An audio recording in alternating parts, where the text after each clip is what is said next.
exemple, on va accueillir quelques-unes des entreprises qui se sont investies durant cette année. On va commencer par peut-être les premières. On va recevoir Guillaume Vittel de l'entreprise Boloff et Guillaume Mithieu de Mithieu Metal Protect. Mais restez Alexandre, hein, c'est prévu comme ça normalement. Approchez-vous, la banque est large, on va peut-être un petit peu se serrer. Messieurs, bonjour, bienvenue. Merci, bonjour. Alors vous avez fait partie des premiers.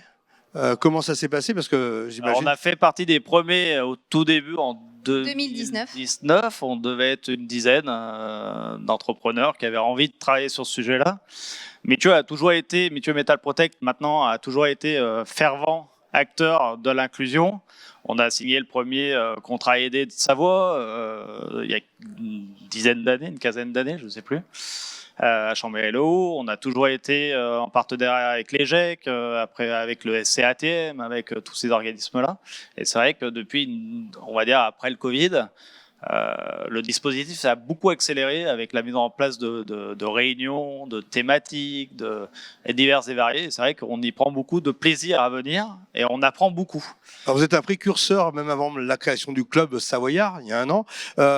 Combien d'effectifs aujourd'hui travaillent chez vous en rapport à... Alors aujourd'hui, on a 60 salariés à temps plein et on tourne 5 jours sur 7, 24 heures sur 24 dans le monde industriel, métallurgique, qui pourrait être dit pas très glamour, donc on est obligé on recrute activement, là on cherche encore 3 personnes. Et parmi cette opération du club, combien de personnes réellement travaillent chez vous aujourd'hui et que vous avez peut-être gardé finalement? Alors avec le GEC, on a 2 personnes qui sont rentrées, on a 3 alternants maintenant, on essaye de travailler avec le handicap, même si c'est très difficile dans notre activité. Alors, on a rencontré la page dernièrement, peut-être qu'on aura des partenariats dans le futur. On a des idées internes. Step by step. Et ça permet aussi, ce club-là, de découvrir des nouveaux principes, des nouvelles entreprises qu'on n'a pas forcément connaissance, nous, industriels, et faire voir aussi à nos équipes d'autres visions. Voilà. On partage aussi en interne le discours de l'inclusion. Donc petit à petit, on engraine dans les ateliers. On pourrait prendre éventuellement un contrat aidé, on pourrait prendre un stagiaire, on pourrait prendre un étranger. Les choses évoluent au fil du temps et des besoins, évidemment. Exactement.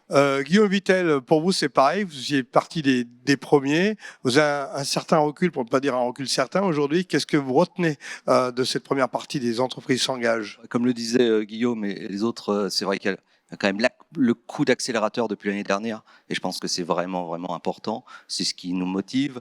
Je rejoins sur ce que disait Guillaume. On est encore, je pense qu'on n'ose certainement pas encore assez les entreprises, mais on commence, à se porter, à se poser les questions, à se dire on va y arriver. Et effectivement, on commence à immiscer, à voir, se dire oui, tiens, pourquoi ce type d'emploi ça peut pas convenir, effectivement, comme disait, à un migrant. Vous dites qu'il y a encore des a priori au niveau des chefs d'entreprise, c'est clair. Au niveau des chefs d'entreprise, au niveau des collègues aussi, des collaborateurs, et je pense que c'est ça, il y a ce réflexe-là. Nous, effectivement, on s'est engagé, entre guillemets, direction générale, direction des ressources humaines. C'est assez simple, c'est assez facile, on prend des engagements, on les tient, mais c'est vrai qu'il faut arriver à insuffler au sein des ateliers ce changement de regard. Tout à l'heure, je disais sur le monde handicapé, sur les migrants, nous on ne connaissait pas du tout effectivement et on a découvert grâce aux entreprises s'engagent effectivement la question comment on peut accueillir des migrants. Boloff Hotelus, c'est 450 personnes sur le bassin de la Savoie, donc effectivement on a beaucoup de besoins. Donc c'est une manière effectivement de répondre à nos besoins. Ces personnes qui viennent par le club, elles font quoi aujourd'hui chez vous? Quels sont les métiers que vous leur avez confiés? Alors ce sont plutôt des métiers évolutifs, des métiers d'entrée. Voilà, donc on est quand même sur des postes, on va dire un peu de montage, un peu de taraudage, du tri contrôle qualité, mais qui reste du tri manuel souvent. Voilà, c'est vraiment des postes qui permettent effectivement d'accompagner aussi souvent une remise dans l'emploi, un retour à l'emploi, et puis après, effectivement, si on peut, nous avons la volonté, si effectivement les futurs collaborateurs ont cette volonté-là aussi, de continuer ensemble. Voilà.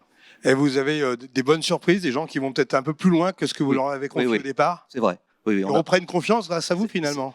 Grâce à nous, je pense à l'ensemble. Ensemble, les équipes, voilà, et je pense que c'est important. Et pour moi, c'est ça l'intérêt du club, c'est oser ensemble. C'est vraiment être ensemble et pas avoir peur finalement d'être tout seul et un petit peu dans l'incertitude, comment je peux faire bien, comment je peux faire différemment. Grâce au club, il y a des gens qui nous aident et qui nous épaulent.